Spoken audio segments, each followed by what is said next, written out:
নমস্কার, আপনাদের সবাইকে অ্যারাইজ অ্যান্ড অ্যাওয়েটেড ক্লাসরুমে স্বাগত।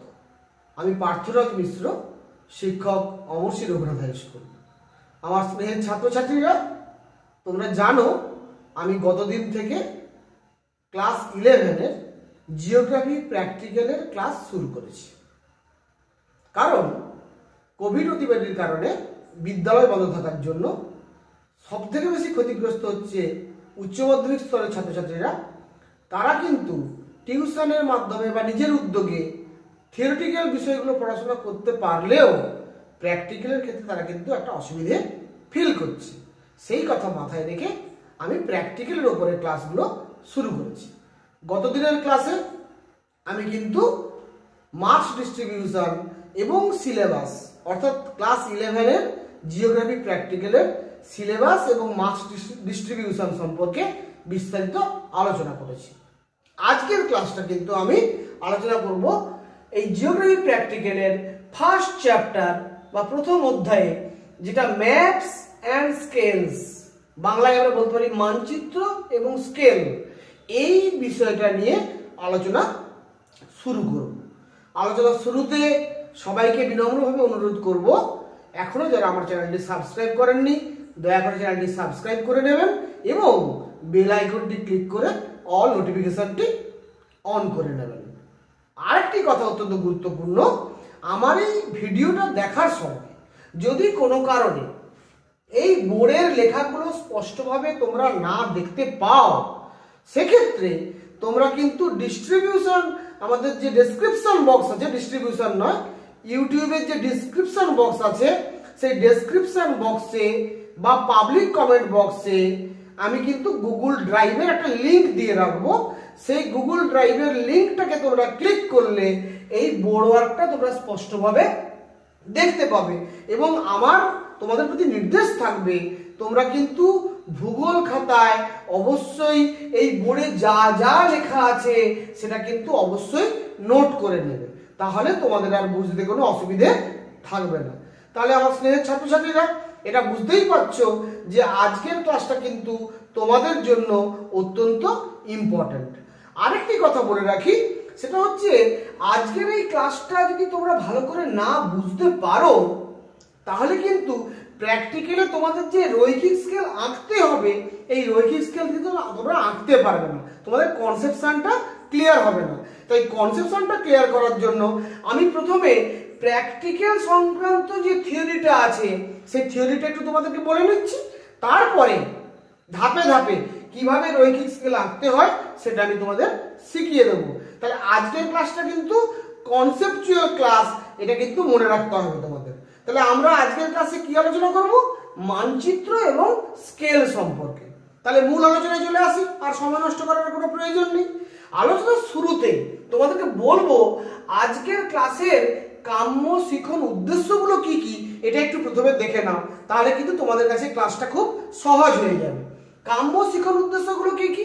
প্রথম যেটা, সেটা হচ্ছে মানচিত্রের সংজ্ঞা প্রদান এবং উদ্দেশ্য অনুধাবন করতে পারবে। অর্থাৎ আজকের ক্লাসটা করলে মানচিত্র কাকে বলে এবং মানচিত্র আমরা কেন আঁকি, কেন মানচিত্র আমরা ব্যবহার করি, মানচিত্র আঁকার উদ্দেশ্যগুলো কি কি, সেটা স্পষ্টভাবে বুঝতে পারবে। দ্বিতীয় শিখন উদ্দেশ্য কি? দ্বিতীয় শিখন উদ্দেশ্য হলো স্কেল অনুসারে মানচিত্র কত প্রকারের হয়, সেটা কি কি, এবং সেটাকে উদাহরণ দিয়ে আমি তোমাদেরকে বোঝানোর চেষ্টা করেছি।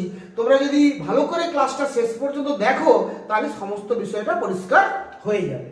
আর 3 নম্বর বিষয়টা হচ্ছে শিক্ষার্থীর কাম্য শিখন উদ্দেশ্য 3 নম্বর পয়েন্ট যেটা, সেটা হচ্ছে মানচিত্রে ব্যবহৃত স্কেল, এই স্কেলের সংজ্ঞা, স্কেল কাকে বলে এবং স্কেল আমরা মানচিত্রে কিভাবে উপস্থাপন করি, কিভাবে মানচিত্রে আমরা স্কেল প্রদর্শন করি, আর স্কেল কত প্রকারের হতে পারে, এই বিষয়টা সম্পর্কে তোমাদের ধারণা স্পষ্ট হয়ে যাবে ক্লাসটা পুরোটা ভালো করে মন দিয়ে দেখলে। তাহলে আলোচনায় চলে আসি। প্রথমে আমরা আলোচনা করব মানচিত্রের সংজ্ঞা।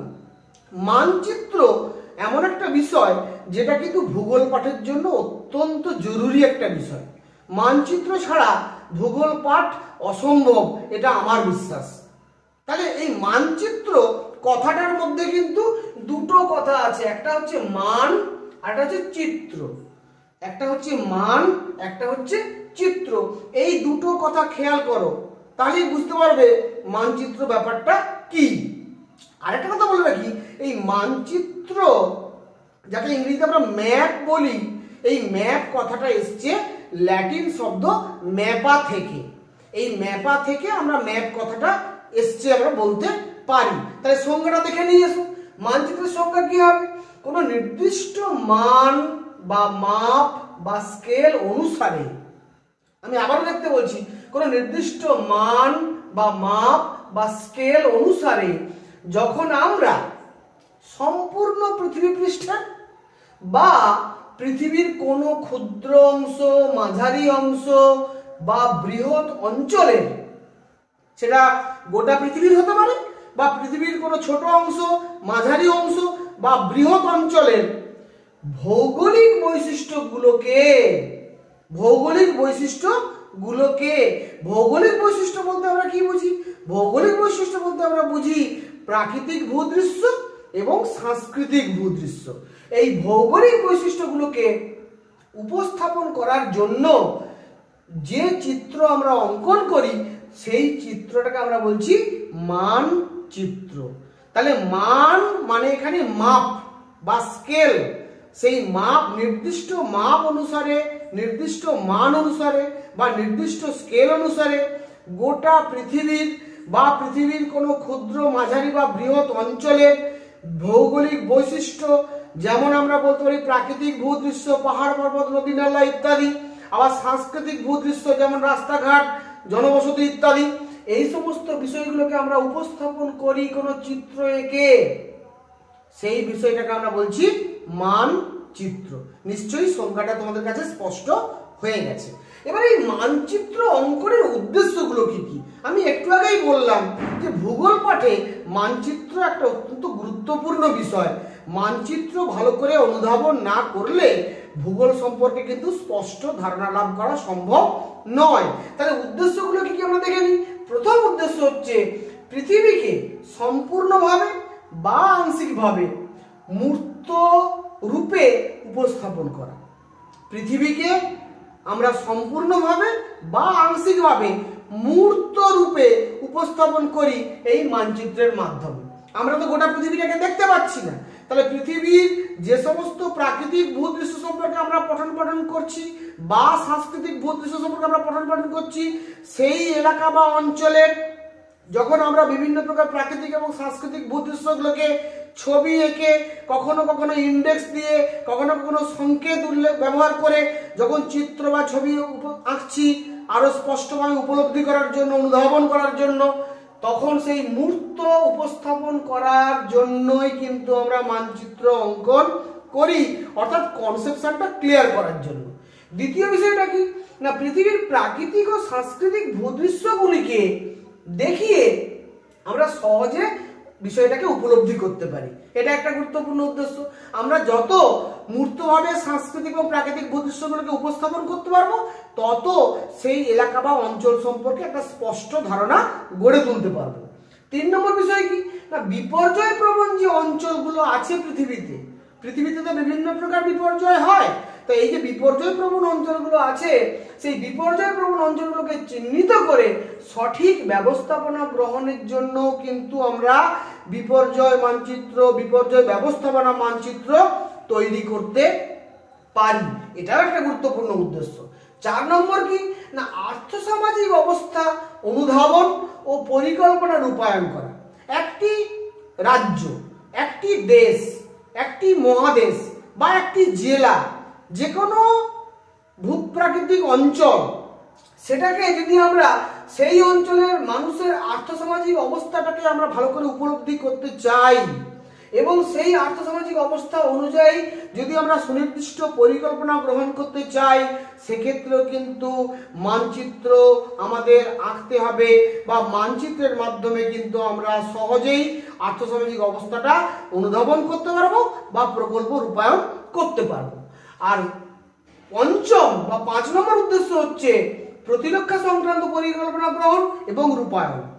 প্রত্যেকটা দেশের প্রতিরক্ষা দপ্তর আছে সেই প্রতিরক্ষা দপ্তর কি করে, সেনাবাহিনী কি করে না তার পার্শ্ববর্তী যে দেশগুলো আছে সেই দেশের সঙ্গে একটা সুসম্পর্ক রক্ষার চেষ্টা করে। কিন্তু যদি কখনো কোনো কারণে কোনো পক্ষ থেকে এই ধরনের যে স্থিতাবস্থা বা সার্বভৌমত্ব রক্ষার ক্ষেত্রে বাধা সৃষ্টি হয়, তখন কিন্তু কখনো কখনো আমাদেরকে তার জন্য প্রয়োজনীয় ব্যবস্থা গ্রহণ করতে হয়, কখনো কখনো যুদ্ধ বিগ্রহ করতে হয়। এই যে পার্শ্ববর্তী দেশের সঙ্গেই হোক বা অন্য দূরবর্তী যে কোনো দেশের সঙ্গেই হোক, যুদ্ধ করার ক্ষেত্রে যে পরিকল্পনা গ্রহণ করা, এই প্রতিরক্ষা সংক্রান্ত পরিকল্পনা গ্রহণ এবং সেটাকে রূপায়িত করার ক্ষেত্রেও কিন্তু মানচিত্র প্রচন্ড সাহায্যকারী ভূমিকা হিসেবে কাজ করে। আমরা সুনির্দিষ্টভাবে কোন এলাকায় বা কোন অঞ্চলে বা কোন নির্দিষ্ট স্থানে কোন একটা বিষয়ে আমরা আক্রমণ করব, সেটা কিন্তু প্রতিরক্ষা দপ্তর সিদ্ধান্ত নেয় মানচিত্র অনুযায়ী। এবং এছাড়াও যে কোনো স্কুল বাড়ি, যে কোনো আমাদের গৃহস্থলীর বাড়ি, যে কোনো খেলার মাঠ, যে কোনো রাস্তা নির্মাণ, বৈদ্যুতিকরণ করা সহ যে কোনো প্রকল্প রূপায়ণের ক্ষেত্রে মানচিত্র অত্যন্ত উপযোগী ভূমিকা গ্রহণ করে। এইগুলোই আসলে মানচিত্রের উদ্দেশ্য।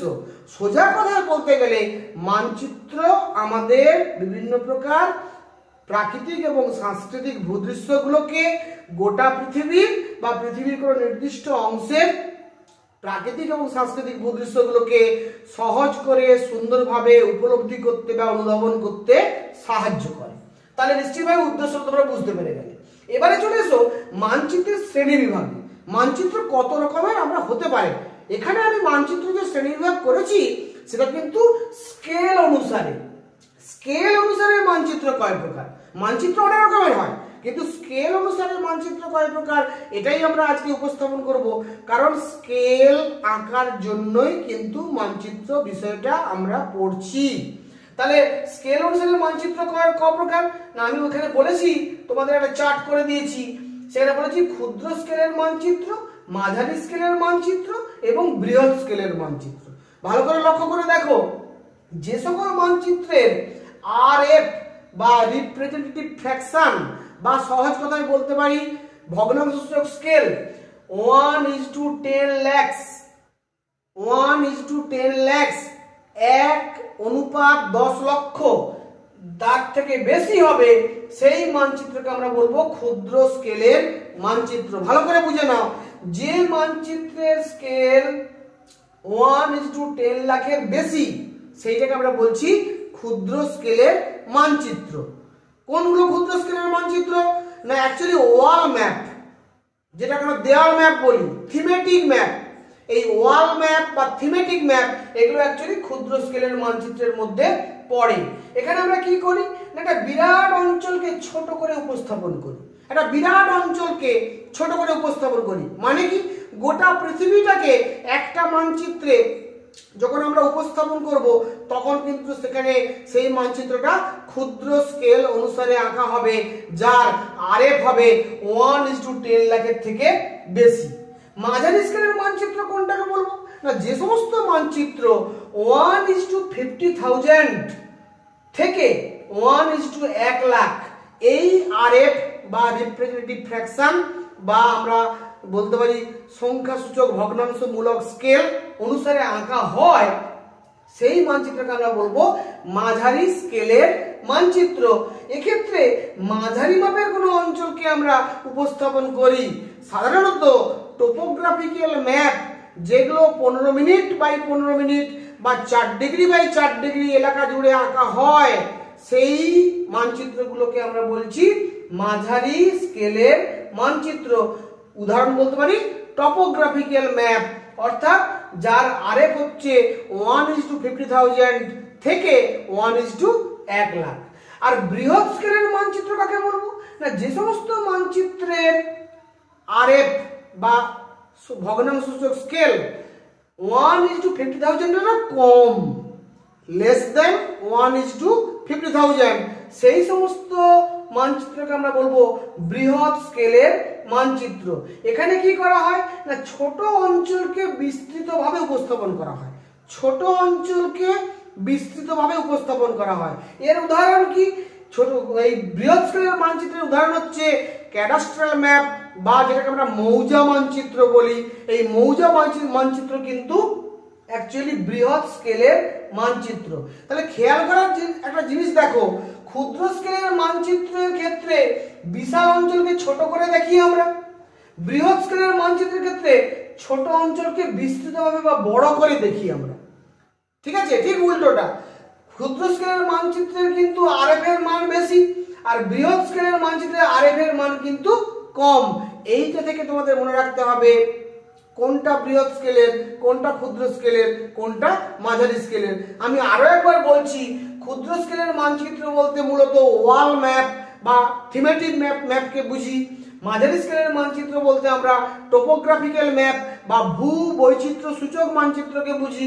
আর বৃহৎ স্কেলের মানচিত্র বলতে আমরা সাধারণত ক্যাডাস্ট্রাল ম্যাপ বা মৌজা মানচিত্রকে বুঝি।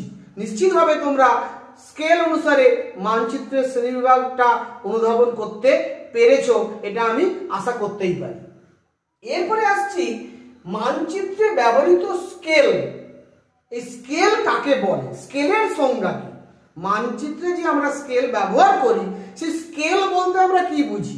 আমাদের কিন্তু স্কেল বলতে ধারণা আছে যে যার মাধ্যমে আমরা জ্যামিতিতে বিভিন্ন ধরনের পরিমাপ করি, দৈর্ঘ্য পরিমাপ করি, তাকেই আমরা স্কেল বলি।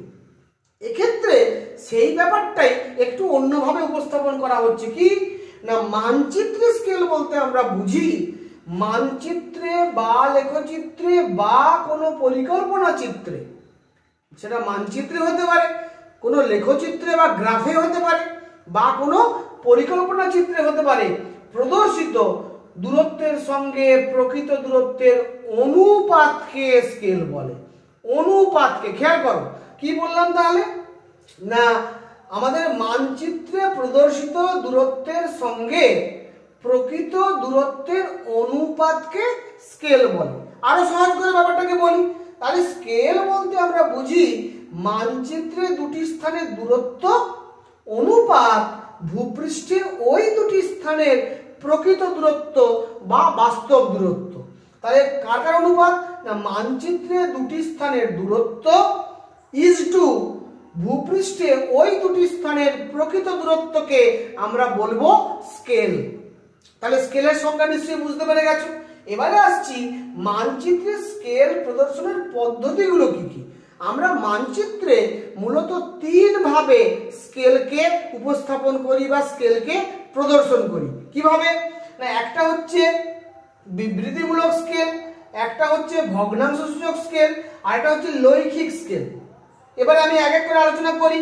বিবৃতিমূলক স্কেল বলতে আমরা কি বুঝি, না যখন আমরা মানচিত্রে স্কেলটাকে কোনো বিবৃতির আকারে লিখব, কোনো স্টেটমেন্টের আকারে লিখব, তখন সেটাকে বলবো বিবৃতিমূলক স্কেল। কিরকম, উদাহরণ দেখো, যখন বলা থাকবে 2 সেন্টিমিটারে 1 কিলোমিটার, 2 সেন্টিমিটারে 1 কিলোমিটার, বা ইংরেজিতে বলা থাকবে 2 সেন্টিমিটার টু 1 কিলোমিটার, এই ধরনের যখন কোনো লেখা থাকবে মানচিত্রে, তখন বুঝে নিতে হবে ওটা কিন্তু বিবৃতিমূলক স্কেল।